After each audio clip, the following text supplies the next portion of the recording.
Welcome, nature detectives. I'm Conrad Baker. I'm an outdoor educator with the New York State Office of Parks, Recreation, and Historic Preservation at Letchworth State Park, and today I have a nature mystery for you.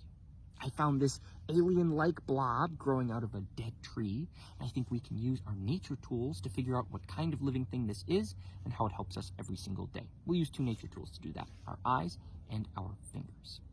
And you might already notice that this dead tree has very light-colored bark. You might already know, being a good nature detective and having many different nature adventures, that some trees with the lightest colored bark in the woods are birch trees. Birch trees really look unusual in the forest. Most trees have dark brown bark, but birch trees have gray or even white colored bark. Very distinctive. Stands out, helps us identify this dead tree as a birch. Very important nature clue, because this nature mystery is growing right out of that dead birch. Second nature clue, I'm already getting ahead of myself. You give it a good squeeze with your fingers. It feels like it's almost as hard as the tree. It's almost like it's made of wood. It's like solid, tough, not squeezy, not rubbery, not bending in any way. This is really, really tough. It's hard, just like it was made of wood. Third nature clue, if we take a peek underneath, do you see all those tiny little dots? Those tiny dots are holes. This nature mystery on the underside is covered in teeny tiny holes. Maybe hundreds, maybe even thousands of these tiny holes. Let's put all those nature clues together. We have hundreds, maybe even thousands of little holes underneath this nature mystery. It's hard like wood, and it's growing out of a dead birch tree. This must be hoof fungus. Hoof fungus gets its name because it looks kind of like a horse's hoof. You see how it's kind of tall, it's not wide and flat, and it's rounded on the edge, just like a horse's hoof. And do you see these little lines along the edge? Those are growth rings, just like the growth rings on a tree.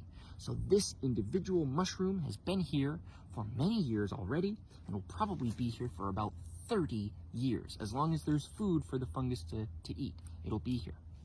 This kind of mushroom is really, really long-lived. Most mushrooms just appear and are visible to us for a few weeks, maybe even just a few days, maybe even just a few hours. So this is a super-duper long-lived mushroom, which makes it a great home for lots of different kinds of insects. Lots of bugs like to live on and around hoof fungus. They might eat the fungus itself, or they might just be hiding from their predators. Unfortunately for those bugs, their predators know this and go directly to these fungi looking for those bugs. I'm talking about chickadees and nuthatches, which you might hear them talking to each other around me right now. I'm also talking about the warblers that will arrive here in the spring and the summer.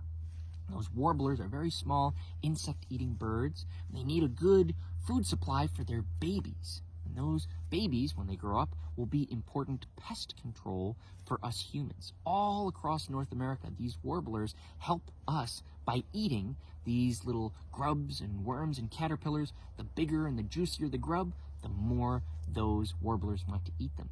And some of those biggest, juiciest grubs can be serious pests in our gardens and in our farms, because those grubs eat the same foods that we do, all of our fruits and veggies. So by trickle-down effect, these hoof mushrooms help to keep the birds around, give them good populations, and keep them around through the winter, so that in the springtime they'll raise their babies and protect our gardens and farms. But hoof mushrooms have benefited humans much more directly for thousands and thousands of years. The inside of the mushroom, if you scrape away this hard outer woody part, the inside is kind of spongy, kind of foamy, and it burns very slowly. It burns like a smolder for hours. So suppose you were a hunter-gatherer thousands of years ago and you wanted to move your campsite to a new territory to follow the animals or the plants that you were trying to find for food.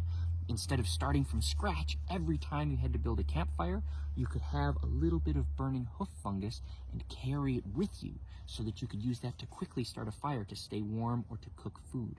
A huge deal, especially if you're trying to survive in a place with harsh winters, like Western New York, for example.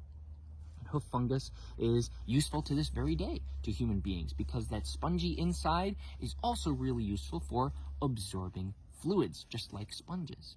You can squeeze it down into a substance called amadou. It's kind of like a spongy leather, and it's most popular nowadays with fly fishermen. People who like to fish using flies, and they tie the flies out of animal hair or animal feathers, which tend to get wet after casting them in the water, and they don't work so well. So if you have a little bit of amadou with you made from hoof fungus, you can squeeze the little fly and dry it out, and it's good for more casts. You can keep tricking the fish into thinking that they are bugs. So if you really want to put your nature detective skills to the test this Thanksgiving, give your thanks to some hoof fungus, which might be growing right in your neighborhood. Especially check birch trees or other kinds of trees that you might see dead around your neighborhood, and make sure you give it a good squeeze, because there are other kinds of mushrooms that look kind of like this, but they're squishy. They're not as hard as hoof fungus. And this Thanksgiving, I'm definitely going to be giving my thanks to all of you for following us for this far through the whole year. We've been doing Nature Detective videos since March 30th of 2020. So I want to thank you guys for making it so enjoyable and such an important part of Letchworth State Park's virtual programming, a type of programming that we had never really even tried before. There's plenty more nature detectives coming in the future. Just want to say thank you so much for following. If you have any questions about these hoof fungi or other kinds of fungi that grow in Western New York, please put a comment in the comment section below the video. Share this video with your friends to put their nature detective skills to the test. And as always, like Letchworth State Park's Facebook page to stay tuned for more nature mysteries.